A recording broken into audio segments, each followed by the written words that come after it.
Yo, Joe! Are you ready to lead your team of elite commandos against the villainous forces of Cobra? Well, buckle up, because today we're diving into the explosive world of the G.I. Joe role-playing game, powered by the sleek and robust Essence 20 system from Renegade Game Studios. If you have ever wanted to command the battlefield with the likes of Duke, Snake Eyes, or even Cobra Commander himself, stick around.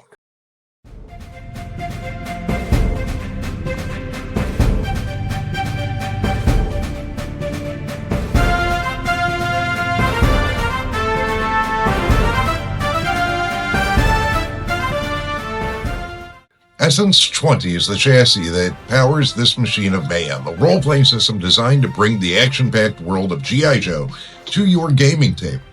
This system uses a mix of abilities and roles instead of traditional classes, letting you customize your very own Joe. Whether you're a stealthy infiltrator or a brash fighter pilot, Essence 20 has you covered. In Essence 20, the base mechanic has players rolling 2 dice for most things. This includes the D20 or 20-sided dice from our most popular and beloved role-playing games, and another polyhedral dice which is based on your character's skill. Your skills determine whether you roll a D4, a D6, a D8, all the way up to a D12. Bigger is better, but it's not just about rolling high, it's about rolling smart. Because you can make a case for rolling different skills in different situations.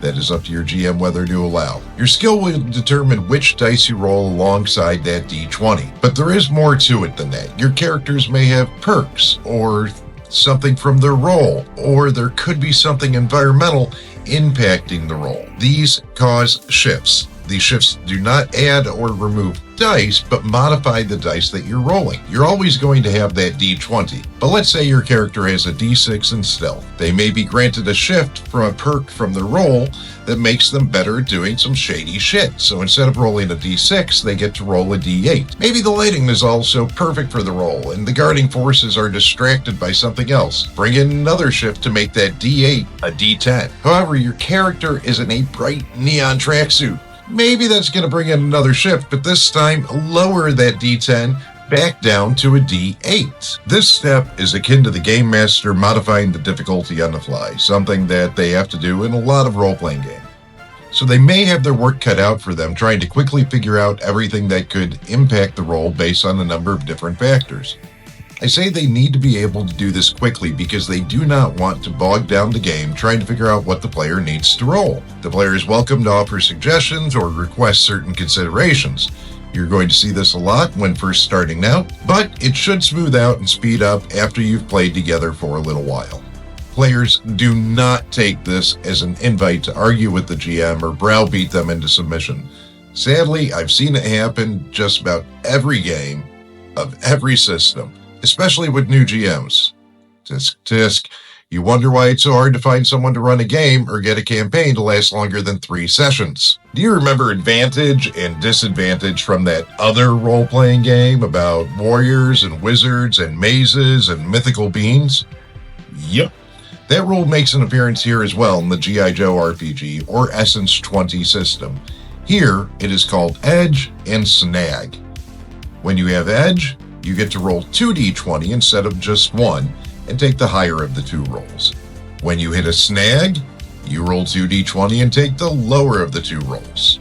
Like that other rule, multiple sources of edge and snag do not stack. You can only benefit from 1 extra d20 in taking either the higher result with edge or suffer the lower results with snag.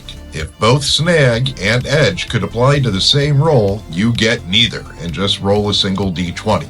Like many dice-based RPGs, the game here does provide a sample difficulty table. Extremely simple is a difficulty level 5, with routine being 10 and difficult being 20, while nearly impossible is a 30. I recommend playing with these sample difficulties for a while before making any changes to them. Once you get an idea of how the game plays and how your players roll, you may decide to come up with your own difficulty table or just adjust what difficulties you are assigning to various tasks. Like rolling fistful of dice, you're gonna love skill specializations in Essence 20.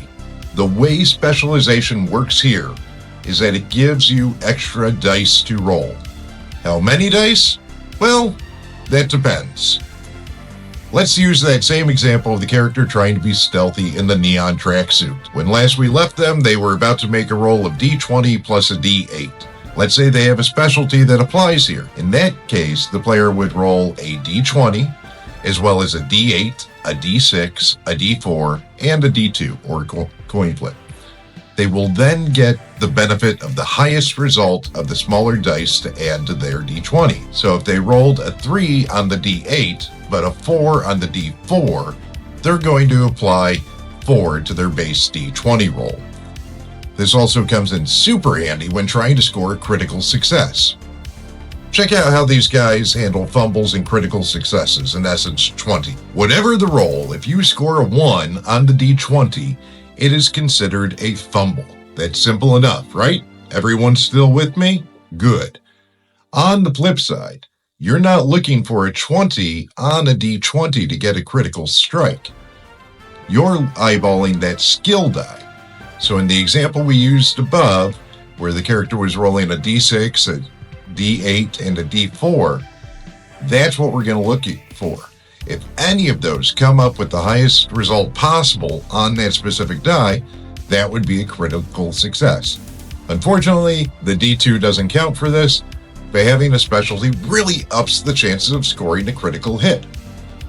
You can further modify your die roll, or at least its result, by using story points, but that's something we'll get into in another video. Are you ready to roll the dice and shout, "Yo, Joe!" at the top of your lungs? Grab your copy of the G.I. Joe role-playing game, I've got a link below, and bring the battle for freedom right to your table. And if you enjoyed this breakdown, hit that like, subscribe, and bell to stay on top of all our tabletop adventures. Until next time, keep those dice rolling, and remember, knowing is half the battle. And until I see you again, remember to be well, be safe, and be awesome, both to yourself and one another.